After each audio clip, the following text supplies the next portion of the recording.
The ground beneath Lisbon roars, swallowing churches and crowds in a single, deafening moment.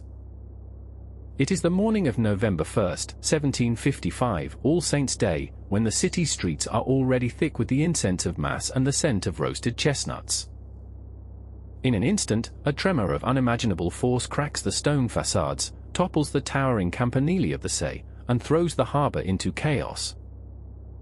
Witnesses describe the earth's skin opening like a wound, a sound like a cannon's roar echoing across the Tagus, and a flash of light that seemed to set the sky ablaze.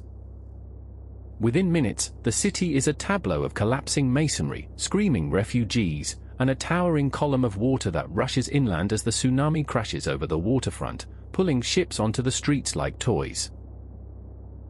Lisbon, the jewel of the Portuguese Empire, had been a thriving hub of trade, culture, and scientific curiosity. Its port welcomed silver from the Americas, spices from the East, and ideas from the salons of Paris.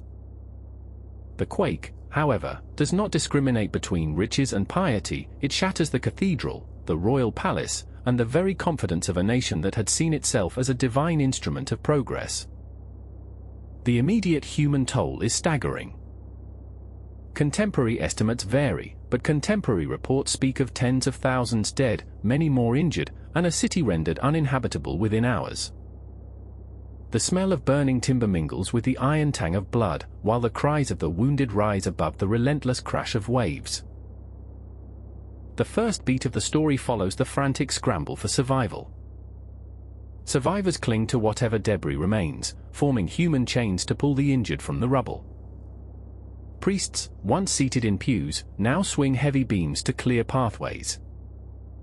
The Portuguese navy, anchored in the harbor, attempts to launch boats, only to watch them smashed against the surge of water. In the chaos, a young clerk from the Royal Treasury, his name lost to history, scribbles a desperate inventory of the dead and the missing, noting that the city's famed library, the Biblioteca Real, has lost countless irreplaceable manuscripts. The city's famed bakeries, which had prepared special breads for the feast, are reduced to ash, leaving the hungry to scavenge from the wreckage.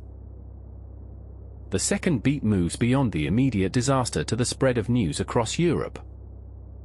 Ships that survived the tsunami sail to Marseille, Barcelona, and London, bearing not only survivors but also fragments of Lisbon's shattered worldview. In Paris, the Enlightenment salons buzz with the news. Voltaire, then in exile, receives a letter describing the catastrophe, and he writes, "The Almighty has struck a blow against the proud, and the world trembles at his footfall." The letter, though not a direct quotation, captures the sentiment of many intellectuals. The earthquake is a divine indictment, a natural disaster that challenges the optimistic belief in human reason. The third beat introduces the philosophers who begin to grapple with the implications. The French mathematician and physicist Pierre Bouguer, who had studied the effects of earthquakes in the Caribbean, sends a report to the Royal Academy of Sciences, arguing that the Lisbon event demonstrates the power of the Earth's interior, a force that can be measured, not merely feared. Meanwhile, the English naturalist Edmund Burke publishes a series of pamphlets titled A Philosophical Inquiry into the Origin of Our Ideas of the Sublime and Beautiful, in which he uses the terror of the quake and the subsequent tsunami to argue that true sublimity lies in nature's capacity to overwhelm human comprehension. He writes, "The terror of the earthquake, the roar of the sea, the ruin of the cathedral, all combine to form a terror that is both physical and moral. These ideas begin to shift the conversation from a purely theological interpretation toward a more empirical, philosophical one." The fourth beat centers on the scientific response within Portugal itself. The Marquis of Pombal, the powerful Prime Minister, orders an unprecedented investigation. He commissions a team of engineers, architects, and priests to catalogue the damage, measure the intensity of the shaking, and develop a plan for rebuilding.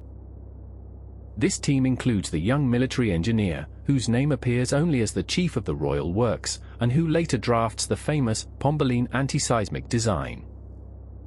The team decides to rebuild the Baixa district on a grid pattern, using wooden frames that can flex with future tremors, a method that anticipates modern earthquake engineering. The decision to rebuild quickly, within 3 years, reflects a resolve to transform tragedy into a statement of rational progress.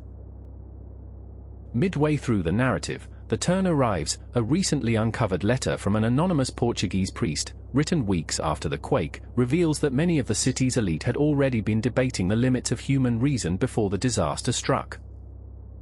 The letter notes that a secret gathering at the palace had discussed the works of Isaac Newton and the emerging field of natural philosophy, questioning whether divine providence could coexist with a mechanistic universe. The quake, the priest writes, has forced the hand of philosophy, the heavens have spoken, and the silence of the Almighty has been broken by the roar of the earth. This revelation reframes earlier interpretations. The earthquake was not merely an external shock to an already stable Enlightenment, but a catalyst that forced a hidden debate into the public sphere, accelerating the shift from religious to secular explanations of natural phenomena. The fifth beat follows the ripple effect across the continent. In Vienna, the Imperial Court commissions a series of lectures on seismic activity, inviting scholars from the newly formed Royal Society of London. In Berlin, the Prussian king orders the construction of a new observatory, citing the need to understand the forces that move the very ground beneath our feet.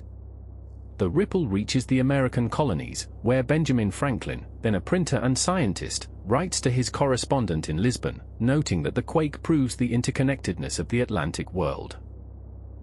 He remarks that the disaster shows that the same hand that guides the heavens also shakes the earth, and that our attempts to understand one must inform the other.